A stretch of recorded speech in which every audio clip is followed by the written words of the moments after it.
This is your captain speaking. Let's get ready for takeoff. Hi, I'm your Captain Carla. And I'm your Captain Mary. And welcome back to Smooth Landing. All right, Mary, I have a fun overhead compartment for you today. Are you ready? I'm ready. So I broke my computer. We all know it was like super big and devastating. And when I was updating my new computer and all of the apps and everything that goes into it, Google gave me a fun fact. Google told me that the most searched item is YouTube. Oh. We have a YouTube channel. And we have a YouTube channel. So make sure you like and subscribe. We have a lot of views, but we don't have any well, we do have subscribers, but we don't have a lot of subscribers. So you won't miss anything if you subscribe. Right. And I wanted to know, the second also most viewed thing on Google was WhatsApp. That's interesting. That's random because remember we were talking about how, are we late to the party? Well, it's weird because I was at a walkthrough and the guy was like, can I get your contact information? And so I gave him my contact information. He's like, do you use WhatsApp or regular text? And I'm like, should I be using only WhatsApp? Like, I don't know. Are we late to the party?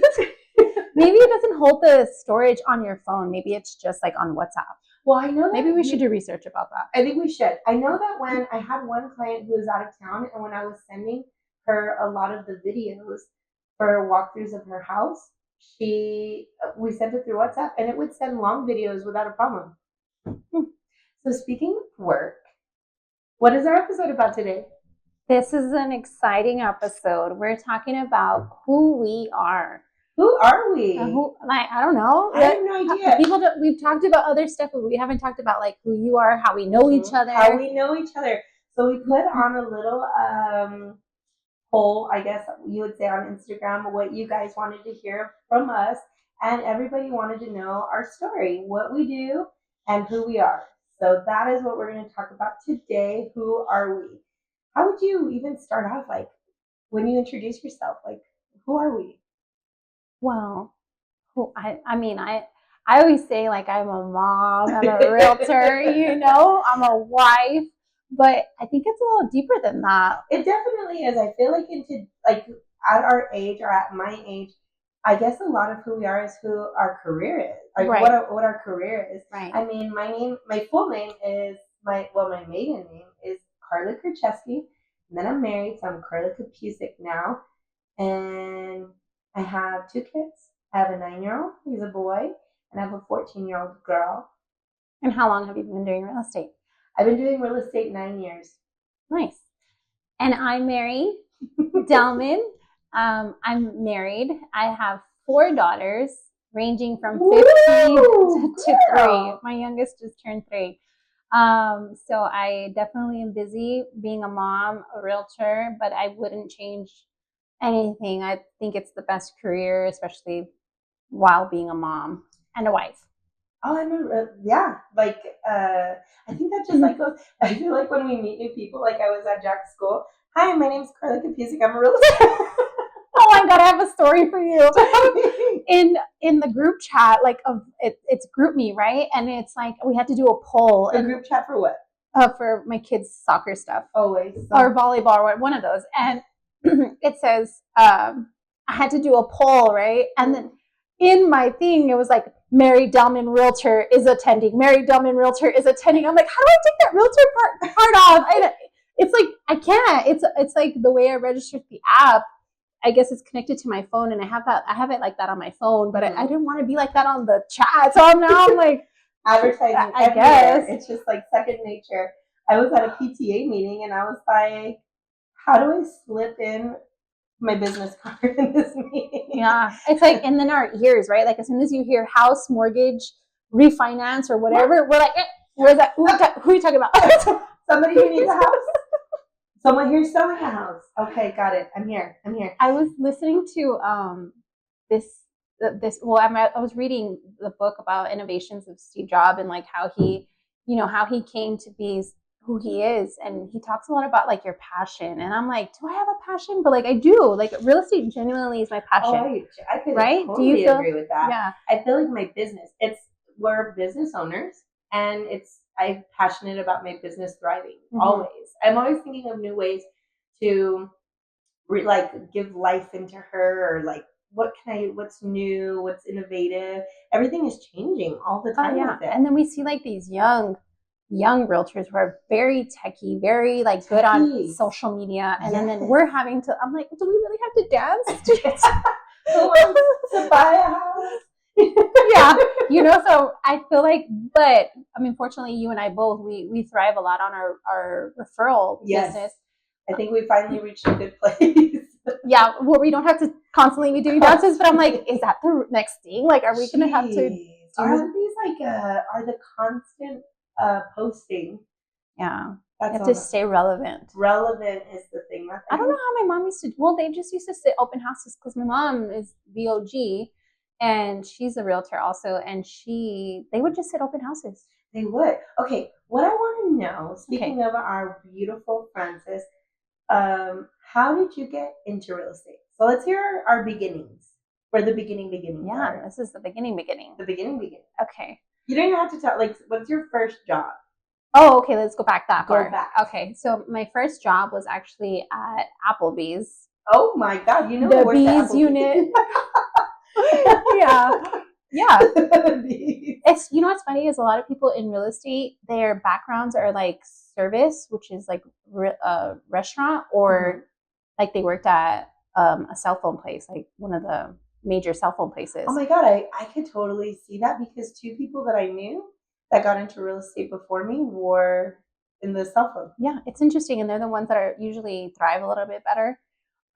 Because I think our success rate. Do you remember what our success rate? It's not very high. It's not high. There's like a 30% success rate in real estate. So if you last at least 2 years, then you'll pretty much last. You'll stay. You'll stay. But okay, back to how I got into real estate. So I used to work at Applebee's. That was my first job. I learned so much, met so many awesome people. And I think that honestly really developed me getting a job so young on learning how to hustle and grind, because real estate is all hustle and grind. Like if you're not working, you're not making money. Oh, the same like in a restaurant. Like if you're not getting tables, you're not making money. Right.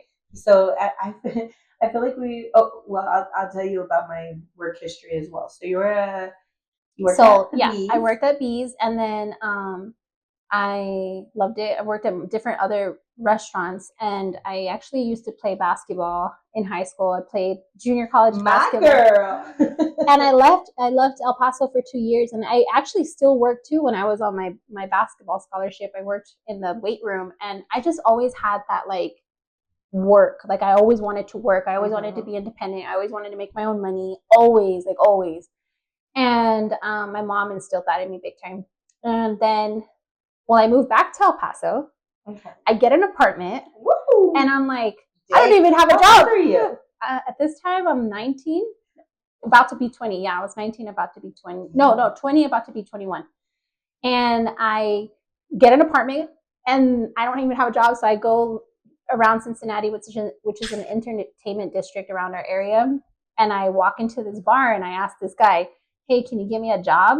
And he's like, yeah, can you start tonight? I'm like, yeah, I guess I'm working tonight. And so that's kind of how like really my like I started to realize how people made money like business wise. Like he was so business savvy. And so it kind of interested me. And so I knew that I always wanted to either be a business owner. I didn't know if I wanted to be a restaurant, or like I wanted to own something. So then fast forward a few months, I meet my ex-husband at the time. Well, husband, but ex-husband now. And I got pregnant, and my mom was like, I was 21 at this time, and my mom was like, oh, what do you do with your life? And I'm like, working at the restaurant, working at the bar, and you're pregnant? I'm like, no, you're not going to work at a bar and you're pregnant. I'm like, and then I was going to school. Like I was really trying to figure out like my life at that time too. And my ex-husband at the time, he's always had his life pretty together. And so he taught me a lot about, business too. And so, or maybe financial stuff. Like he taught me a lot about that stuff. And so, I think when my mom was just like, hey, you're gonna get licensed. And I'm like, really? I hated listening to her talk on the phone, and she was always working. And like I remember her just always hustling, always. But she was at all our events. Like she was at all of our stuff. Mm-hmm. And so I just remember thinking like, okay, like I guess I have to get licensed. And so it took me about a year to get licensed. And I'm telling you, girl, it was hard. The 2008 crash was like still happening when I got licensed, and so it was. I really started at a rough time, and I feel like that helped me to where I'm at now.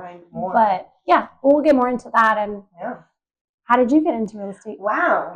Okay, so we'll start from the back. I mean, I've been working since literally the day I turned 16. My sisters and I worked at Carino's on the west side, which you worked there. I worked there too. I worked at a lot of restaurants.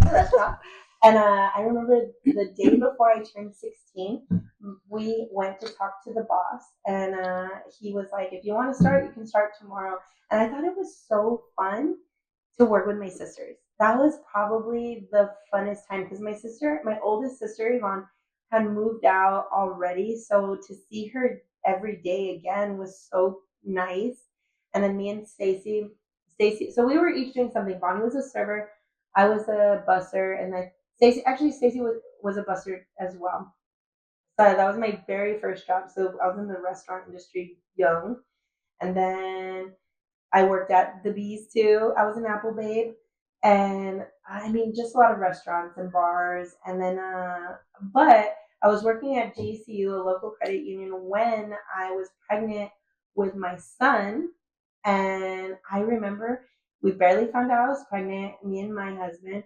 And he was like, I think we need a house. Like, or actually, you know what? He was at a soccer game with your ex-husband. They're childhood friends. We all go back years ago. All went to the same high school. And he told my husband, Chris, hey, you're pregnant? You need a house. I'm giving you my wife's number. And I remember Chris came home and was like, I guess we need a house.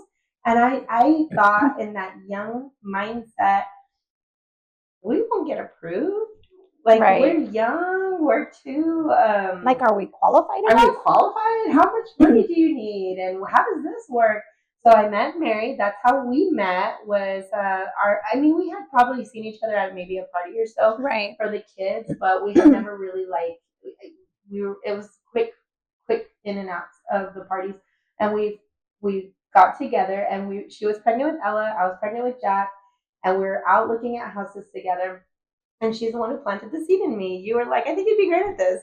I was like, maybe. So, well, because there's one thing about Carla, like she makes you feel like you've known her for 17 years, right? And I'm just like, I even like wanted to be her friend immediately. I felt like, and I've always had a knack for, seeing people. And so I said, you know what, you would make an amazing, I would want to be your client, And so I just feel, I remember specifically we were at one of the kids' parties at there was a wrestling ring, and I was talking to your Mama Francis, our broker, and she was like, "You need to do real estate like yesterday." So I jumped in. I did the classes on my own.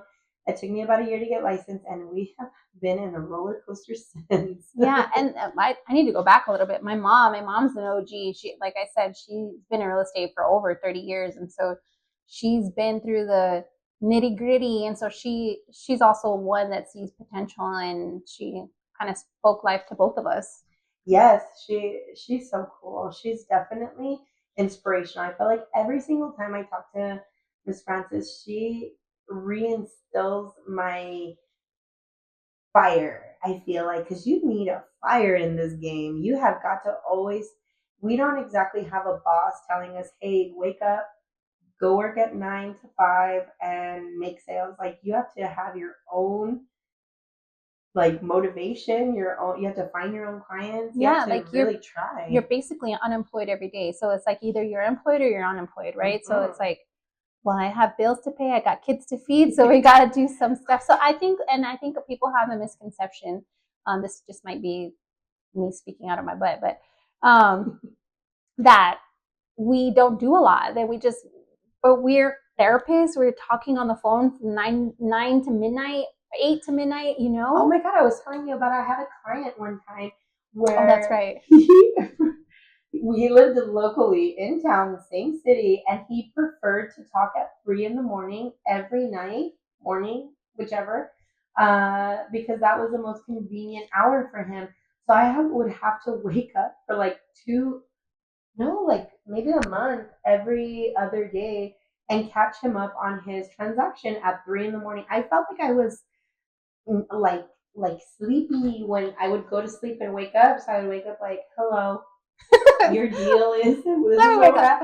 So then I was like, you know what, I should just stay awake. So I would then stay awake and then I would be loopy the next day. It was just crazy because we're working on our clients' time, like and more often than not, when our clients are off, we're working. So the time, like most people have a 9 to 5 job, so we are now working from 5 on. Right, and then we work like when people are off, like Veterans Day, like all these like holidays if people are actually off. Those are our prime time. I opened a house on Christmas Day because her family had came in from out of town and wanted to see the house. And you know what? Honestly, it was fun. I was like, you know what? Like we did Christmas morning and then I went and I opened the house.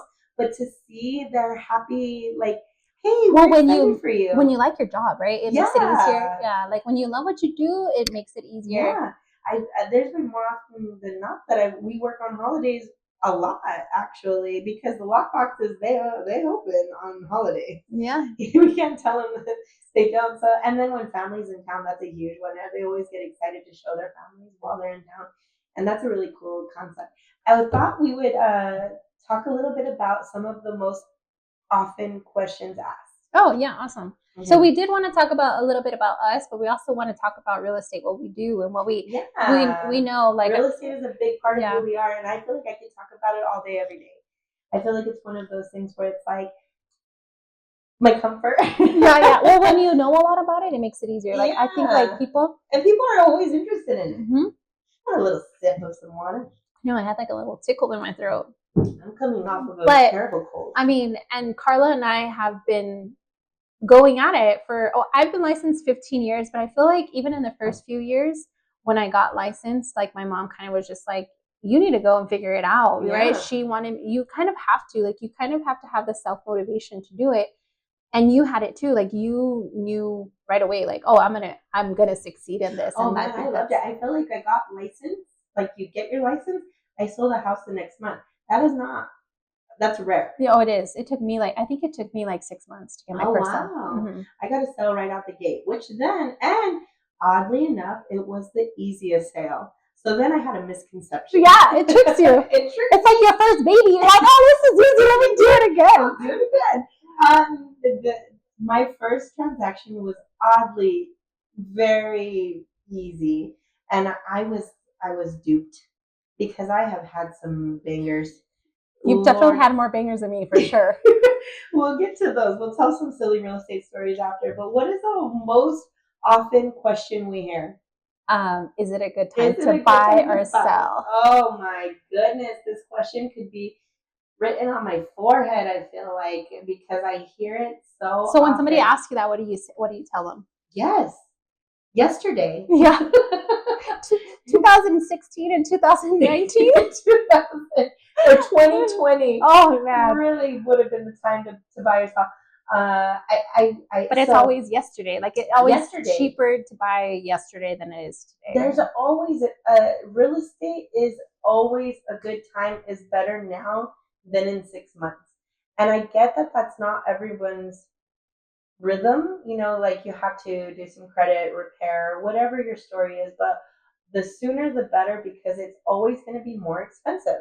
Right. In more often cases than not, there are rare cases, but most often it is cheaper today than it is in 6 months. So whenever I hear people like, we're waiting for the market to crash, I'm like, me too. I've been waiting. We've been waiting. We've all been waiting. Yeah, and it's because we talked about this a little bit. We live in El Paso, Texas, and so we have Fort Bliss here. And Fort Bliss keeps our economy thriving in all aspects of life, like in our real estate and our actual economy and the employment. They actually, we're like our own little bubble, so they keep us thriving for sure. Yeah, Fort Bliss is a huge piece of our city. I think it is our turning point. And since we get a lot of soldiers coming in, they always want to, which I think is a really good concept. Our soldiers want to come in and make it feel like home. They don't want to stay normally, most often, not in apartments or renting. So they'll buy, and then when they get deployed again, they sell. So it keeps us constantly churning, and it's nice to feel the years that you're here home. You can paint your house whatever color you want. You can have your backyard. You can have the big space that you want. So it's a really nice for our soldiers to come in and buy, and easy for them to come in, buy, and then sell. Yeah, because they use their VA. So what their VA is it's zero down. So they basically come out of pocket with no money. So it's a better incentive for them to invest. And so a lot of them are very savvy. There's different ways that they can use their VA. A lot of times they think they can just use a VA and then it's over, but there's different ways to use the VA. So if you're a VA buyer, holler. What's another often question? Let's see here. The one that I know is just how's the market. Oh, that's number one probably. It's that, yeah, you know what, that one. How's the market? Like, well, how's the weather? How's the market? How do you answer that? Well, lately, so last year nationally was the worst year for transactions. Yeah, the transactions were down. I thought I was just kind of slower. Yeah. And so I think usually I tell them what I think how the market's doing, but a lot of times it's still good. Like I always say, like we were saying, it's still good to buy today than it is tomorrow. And yeah, I always tell people the water's great. How's the market? The water's great. It always is. In our economy, it always is. Let's see. You know which one? And I just thought about this one. Looking over, should I overprice my home so I can get the price I want? I feel like we were in a seller's market, so a lot of times we were like, yeah, let's try it. But I feel like the transition is going back into a buyer's market. So it's kind of, I feel like predominantly we've been in a buyer's market, especially here in El Paso, because we're a minimum wage city. So I feel like it's predominantly buyer's market. But for those few years, like 2021, 2022, it was definitely a seller's market. It was. Even a little bit, yeah, we're definitely transitioning back to a buyer's market, but I feel like even in the seller's market, it depends how that turned out. Sometimes it worked, sometimes more often not. If it's kind of close, I'm willing to try, but I do, because there's three things that I always say that sell your house. Number one is always price, number two is condition, and number three is area. So I feel like if I feel like your house is in great condition and it's in a good area, then let's try to. Why not? Give it a little. Let's see. The market knows. The market, if your house will sell if it has those three things. Right.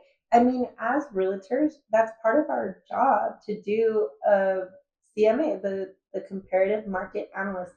So when homes go on the market, we're not just pulling out numbers randomly. We're researching your area.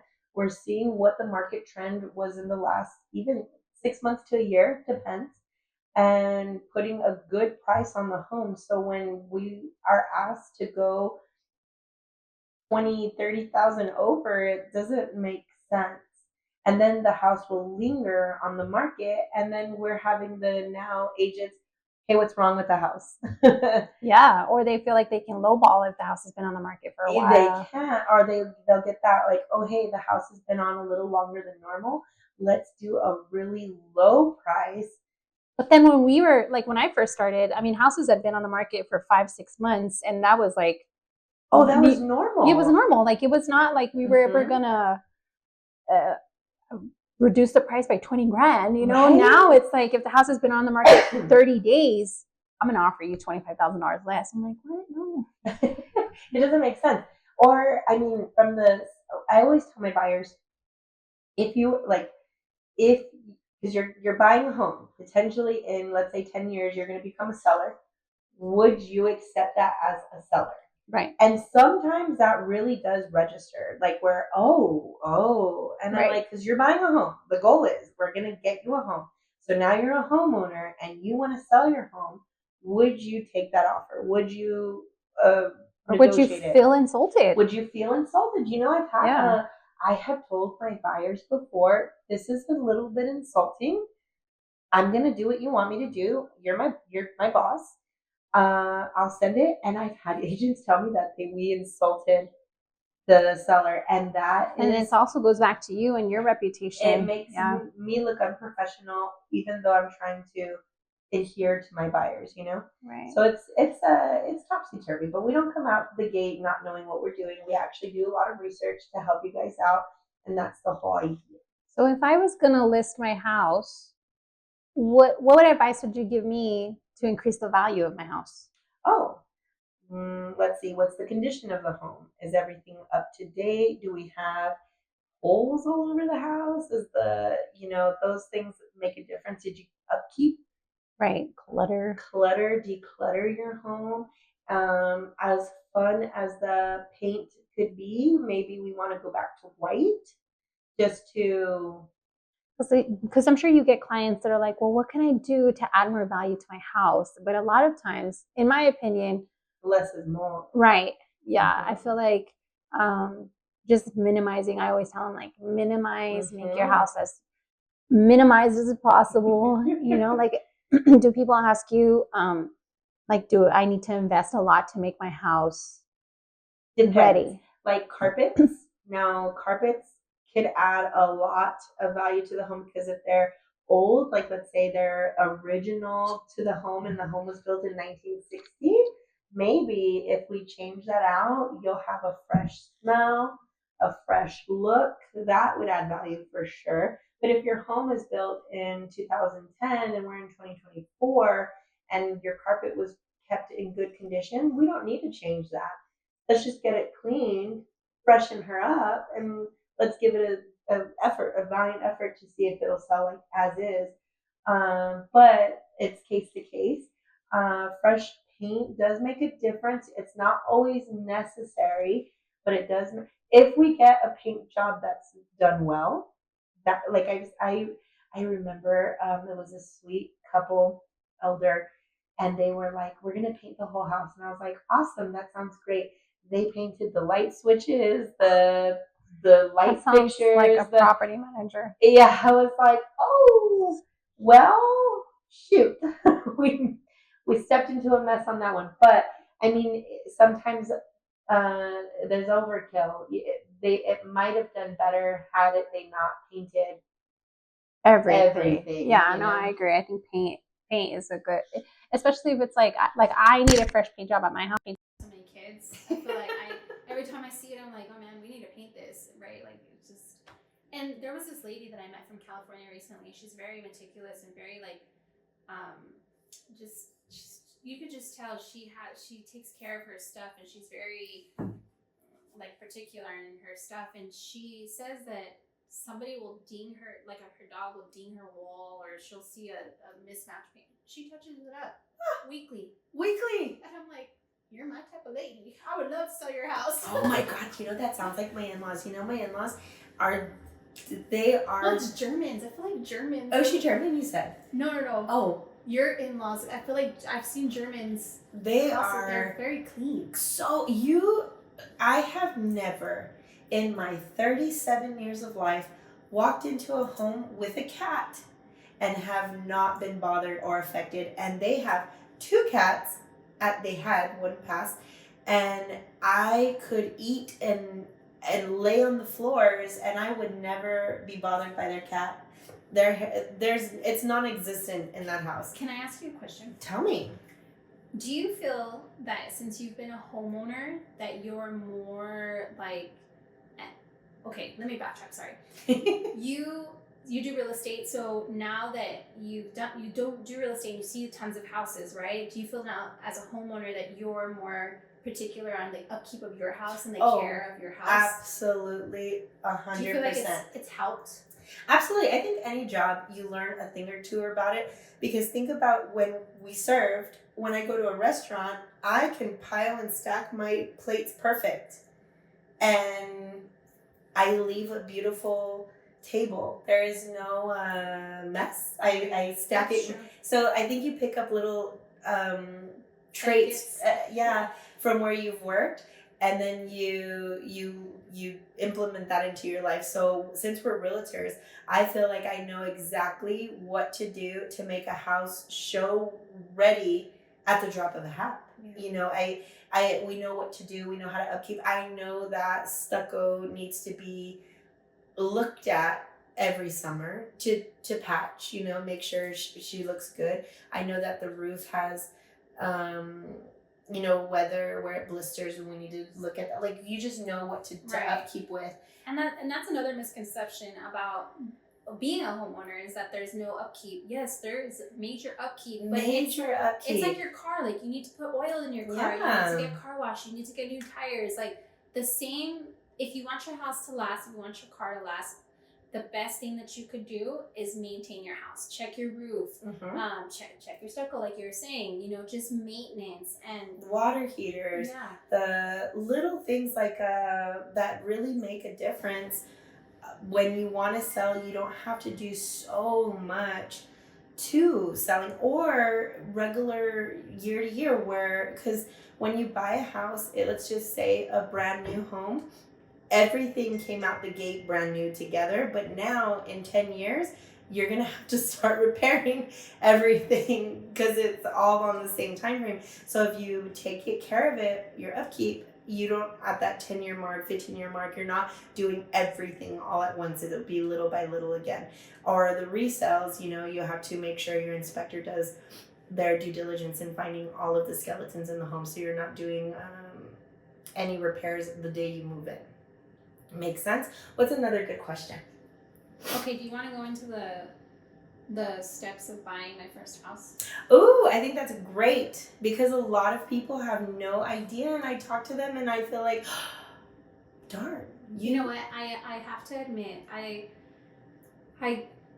there was a client, and she was a first-time home buyer, and I usually do buyer consultations because I want to vibe with you. Like, I want to work with people that want to work with me, right? Yes. And so, like, if you don't feel like we vibe, then I want you to find somebody that you vibe with. I have a story on that. I had a Zillow lead. We met, and she was a fiery woman. I liked her vibe, and we were going through the house together, and I was telling her, hey, I would love to be your agent. I would love to show you more homes if you would like. And she told me, I didn't really vibe well with you. I think a man might be better.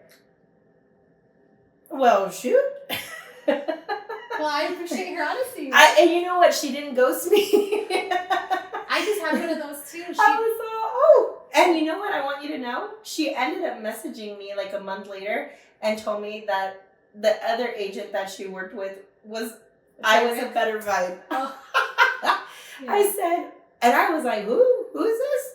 And I didn't remember, and I was like, oh, well, I love that she called to tell me that. I was like, well.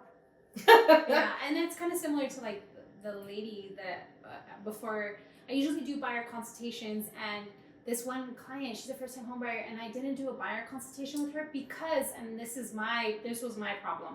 I thought like, oh, she's like on this, because she knew like the market. She knew the questions that she would ask me, I felt like she already did her research, so I didn't need to waste her time with a buyer consultation, right? Mm-hmm. But no, like, she is the type of person, everybody needs it. I feel like it's better to just get that vibe. So I do have a buyer consultation.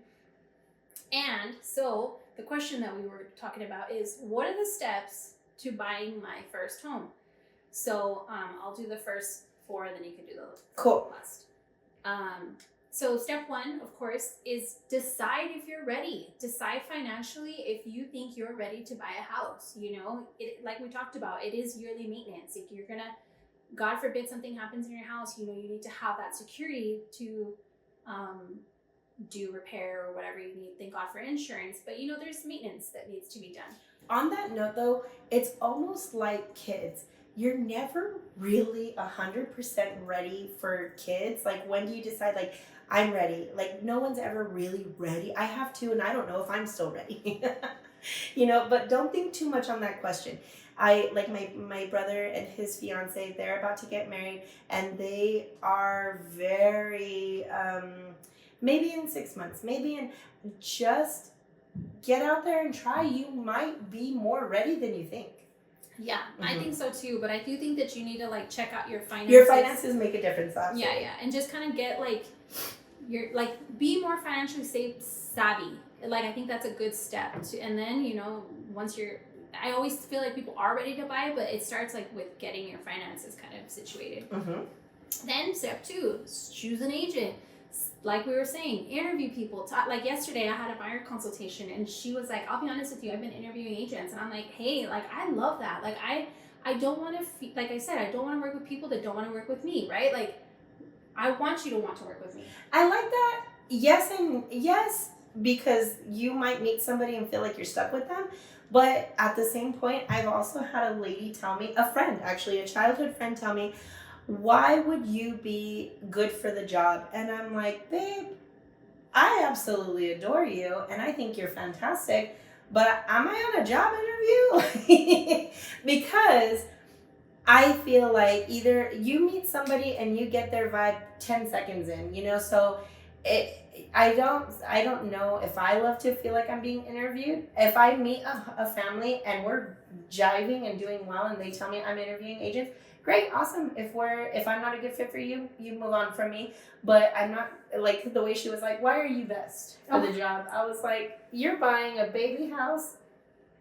Why are you the best client for me? Right. I mean, we've talked about that too. Like I want to work with people. I want people to need me more than I need them in a sense. Right. And so I want to add value to people's lives and I want them to feel that. So I definitely I did appreciate her telling me because I didn't know her. She was just like, oh yeah. So I've met where they were like, you're like the 3rd agent that I've called, and I was most curious, why didn't the first 2 stick?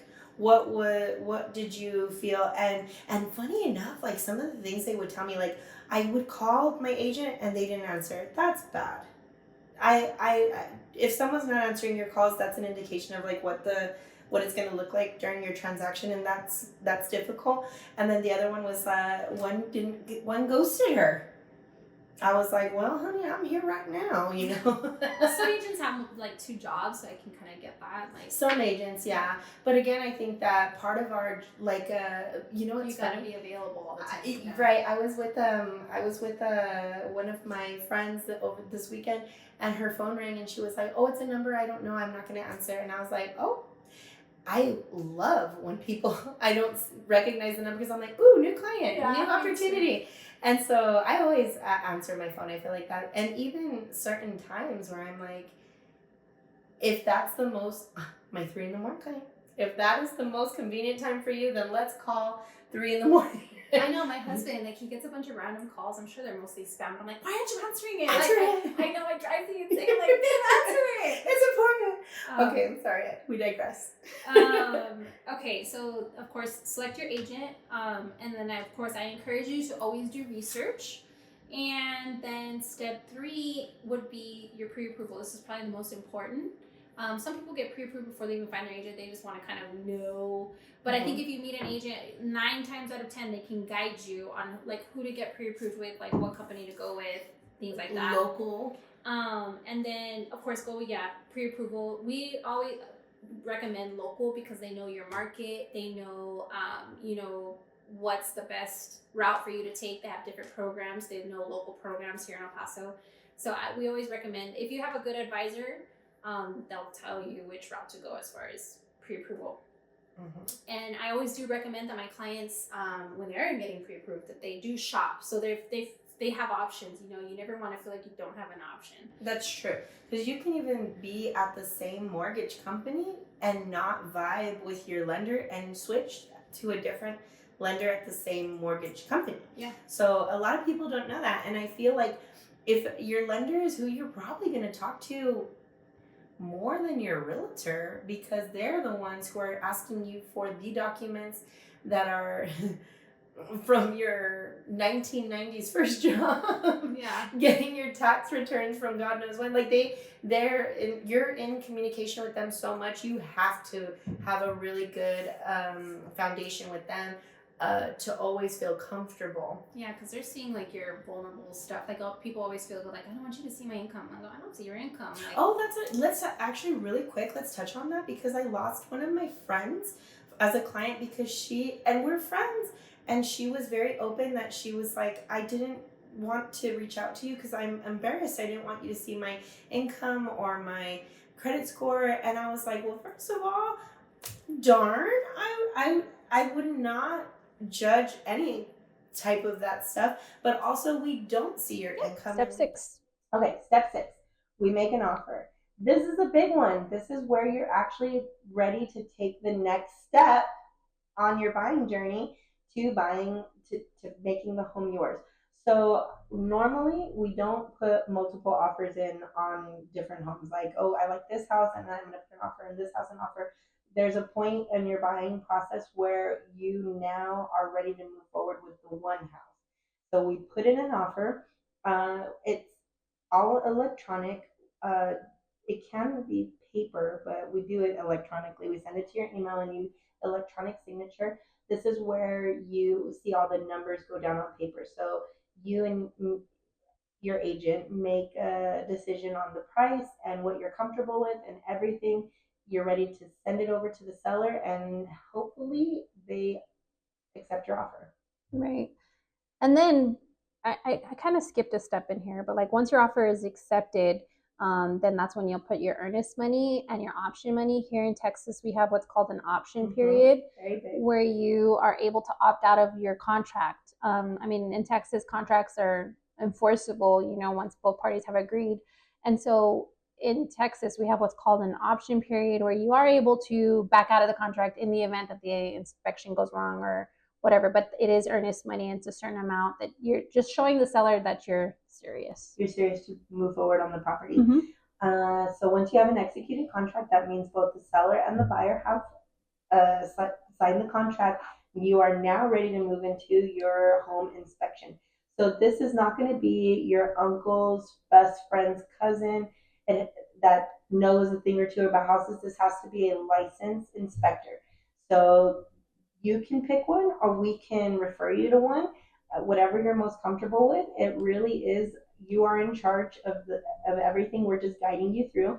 But once the inspector goes in and inspects it and from top to bottom, in and out, this is where a lot of the times our buyers will bring their dads, and then their dads will, or their uncles, their grandpas, anybody in that, and they always like they're walking around with you. It's just such a cute process to see your people aligning. I think it's so cute to see. I love inspections. Inspections they're fun for me. And once you're an inspector and you decide that the house is not a lemon, you're moving.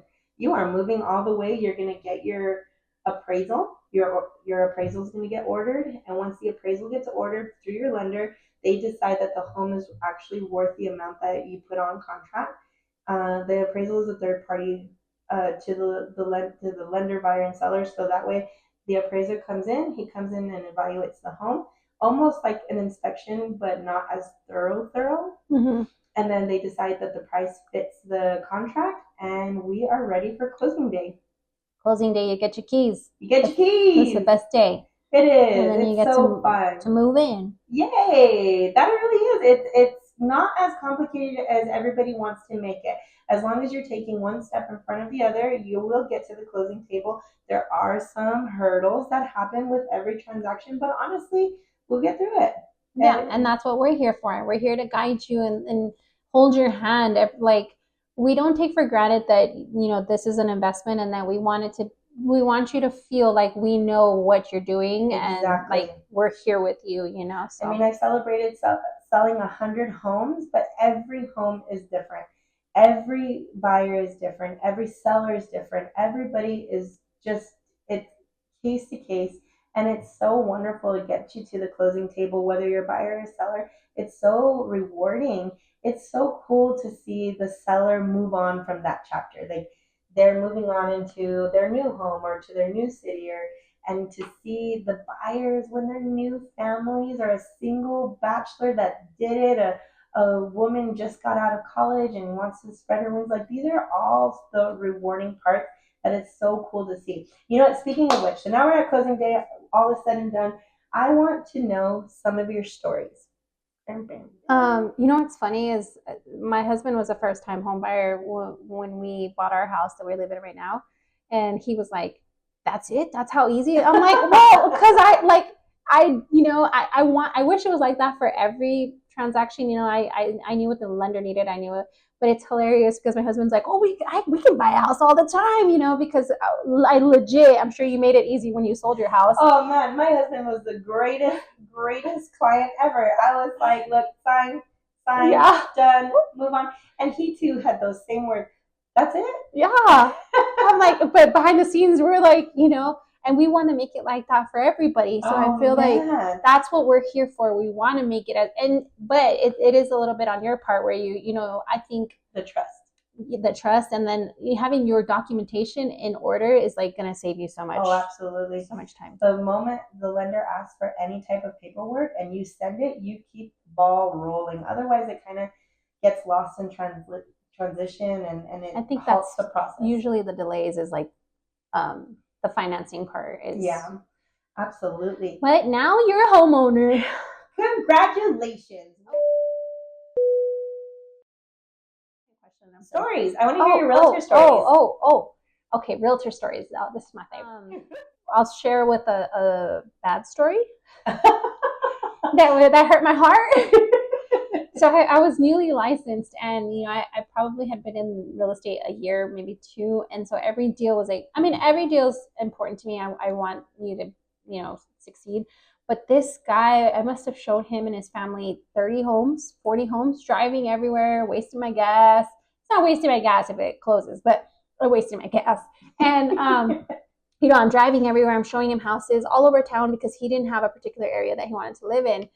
And lo and behold, we find a house, we get under contract, we do the inspections, we do everything. 2 days before closing, he decides he wants to rent. He just got cold feet. And this was, I don't know, this was 13 years ago. So now his house, he would have had double equity now, you know, thinking about, I'm sure he's probably kicking himself now. But he told me 2 days before, and I was so excited because it's not like I was closing a home every month. I was probably closing like every other month. So I just, you know, I remember feeling like I needed that sale. And dang it, man. He canceled. And we don't get paid not one single dollar. Yeah. And so I did all that work for no reason. Like, you know, I didn't get paid. I lost gas. I lost time. You know, it's just, that one hurt. That one's a pill. That's a pill to swallow. Man, have you reached out since? Mm-mm. No? No. Bummer. I don't know if he ended up buying a house. I remember I reached out like a year after, like, hey, how are you doing? I remember the street. It was on Tropicana in the Northeast. But yeah, I haven't heard. Dang. What is your story? Oh, I got a good one. I was just thinking about this when we were going to talk about our crazy realtor stories from behind the scenes. I had a client. He was my friend. He is my friend still. He reached out to me. We had went to school together, and he nicest family, right? Like him and his wife and their kids, nicest people. Showing them homes, so pleasant. He's so funny. Always the wife's so funny. They're just so good people, right? Well, we ended up finding them a home that was fantastic, and it was in a neighborhood that I'm really familiar with. And I had said, I feel like I remember this house. Like I had said it from the gate, and I was like, I don't know, like maybe it was just, you know, one of those look-alike houses. And we go under contract, and I recognize the last name because it's a different last name on the seller, and I was like, oh my gosh, this is one of my friend's homes. And I was like, dang, you're not going to do anything about it. It's all private, confidential, but it was her mom's home. And I was like, okay, well, anyways, it was Thursday, and we were supposed to close on Tuesday of the next week. The seller goes missing. And they were supposed to send a title company sent out like, hey, so the client or the title company sending out emails like, hey, just getting everybody ready to close on Tuesday. This is what we need. The agent calls me, and she's like, hey, my seller's missing. Oh my God, my heart. Well, where are they? I'm all, where are they? Find them. Find your seller. Well, Jonah, she checked herself into the hospital. She was having an episode. She was having an episode, a mental health episode. You know, it happens. We're all, you know, way to own it. And since she did that, we were unable to close on Tuesday, and the whole deal had to let go. They didn't end up buying that house? We couldn't because she had checked herself into. Oh, so she wasn't like mentally. Right. So she was no longer able, or right. like they had to like revoke her from selling anything, or you know, she's in the hospital. So I was like, guys, this is like lightning striking us. Like, this never happens. And it happened, but you know, they were such good sports about it. They're like, let's find the next one. They were like, well, as long as we're not losing money, which they didn't, because since it wasn't their fault that they like fell out of contract, it was a situation that, you know, you can't help. We ended up finding them a better home. It's just, you know, how things work out. Yeah. You know, like we ended up putting them into their actual dream home. It worked out better, but isn't that crazy? Yeah. Oh my God, crazy stuff like this happens to me often. Like in real estate, our lives are like every 30 days, right? I feel like that's why our time goes by so fast. Yes. We're literally 30 days. Okay, 30 days. 30 days. Yeah. 30 days. And we were right there on the finish line, and they were so sweet about it. God bless my client. That's the best. Because I'm like, you see that this is nothing to do with me. Like, they were just like, it just wasn't meant to be. Let's move on. I was like, wow. I mean, wow. But then the house that they ended up getting was like, wow. You know, like that was their real dream home. Yeah. So it's crazy when you think you found it and then something else lands in your lap. But that's one of my stories. Give me another one. Okay, this one's a funny one. But we need a funny one. So I was barely getting into listings, and I don't know why. I love listings. Listings are my jam. But I was a little apprehensive in the very beginning because I didn't really know a lot about them. So I got this listing, and it was on the east side, and it was immaculate. The owners had German soldiers living there, so the house was impeccable. They took care of that house, and so they ended up leaving. They ended up going back to Germany, and so we get the house listed. It's vacant, and I get a call on and I had it under contract. So I listed it maybe on a Monday. We already had a contract by a Friday. The house was immaculate, huge lot. It was on Nancy McDonald. I'll never forget. And beautiful backyard, pool. And back then the house was like, I don't know, 1,800 square feet for like $150 maybe. I don't know. It was a great price. So we got it under contract right away, right? And I get a call on a Sunday morning from a cop. Oh. And the cop is like, is this your property? And they say the address, and I'm like, that's my listing. He's like, oh, well, we have some kids here. They broke into the house. No. Okay, but it gets better. They broke into the house, had a party, destroyed the house, and I guess the neighbors had called the cops, and so they were holding the guy that was there. The kid that was having the party was the buyer's son.